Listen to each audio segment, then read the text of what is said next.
കൂട്ടുകാരെ എല്ലാവർക്കും എൻ്റെ പുതിയ വീഡിയോയിലേക്ക് സ്വാഗതം. ഞാൻ ഇന്നൊരു നൊത്തോലി കറി വയ്ക്കാനാണ് പോകുന്നത്. എനിക്കിന്ന് നൊത്തോലി മീനാണ് കിട്ടിയത്.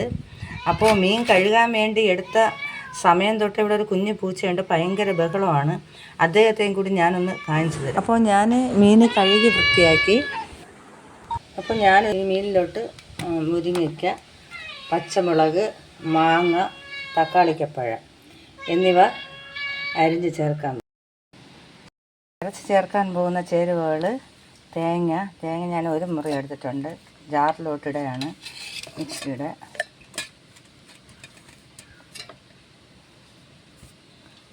എടുത്ത് മുളക് പൊടി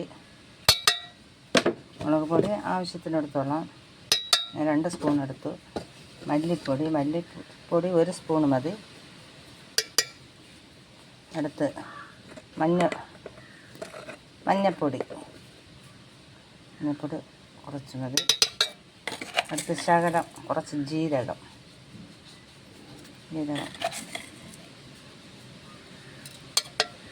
അടുത്ത് ഉള്ളി,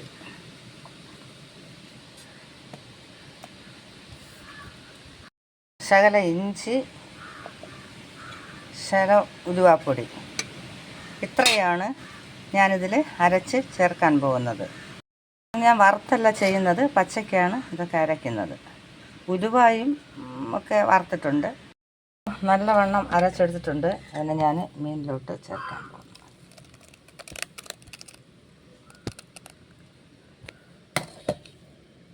അപ്പോൾ കുറച്ച് പുളി ഞാൻ പിഴിഞ്ഞൊഴിക്കുകയാണ് ഇതിൽ. കാരണം മാങ്ങ ഇട്ടതുകൊണ്ട് അത്ര പുളി വേണ്ട, ഞാനും കുറച്ച് പുളി ഒന്ന് നല്ലവണ്ണം കലക്കി ആവശ്യത്തിന് വെള്ളം വെച്ച് വേവിക്കുക. ആവശ്യത്തിന് വെള്ളം വെച്ചിട്ടുണ്ട്. ഇനി പാകത്തിന് ഉപ്പിട്ട് അപ്പോൾ നമ്മുടെ മീൻ നന്നായിട്ട് തിളച്ചിട്ടുണ്ട്. 1 സ്പൂൺ കൊണ്ട് ഒന്ന് ഇളക്കി ഇട്ട് കൊടുക്കണം.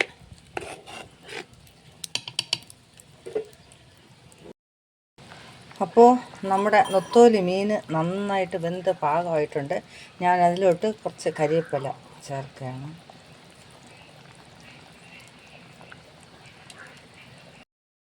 എന്നിട്ട് കുറച്ച് തേങ്ങ എണ്ണ ഇതിലോട്ട് ഞാനൊന്ന് ആഡ് ചെയ്യണേ. കുറച്ച് മതി. തേങ്ങ എണ്ണയും കരിവേപ്പിലയും ഇട്ടതുകൊണ്ട് പതുക്കെ ഒന്ന് സ്പൂണിട്ട് ഇളക്കി കൊടുക്കാം. നല്ല മണം വരുന്നുണ്ട്. കൂട്ടുകാരെ, നമ്മുടെ നൊത്തോലി മീൻകറി അടിപൊളിയായിട്ടുണ്ട്. നിങ്ങൾക്ക് ഈ വീഡിയോ ഇഷ്ടപ്പെട്ടിട്ടുണ്ടെങ്കിൽ ലൈക്ക് ചെയ്യുക, ഷെയർ ചെയ്യുക, സബ്സ്ക്രൈബ് ചെയ്യുക. ഞാൻ വീണ്ടും പുതിയൊരു വീഡിയോ ആയിട്ട് വരുന്നതാണ്. ബായ്.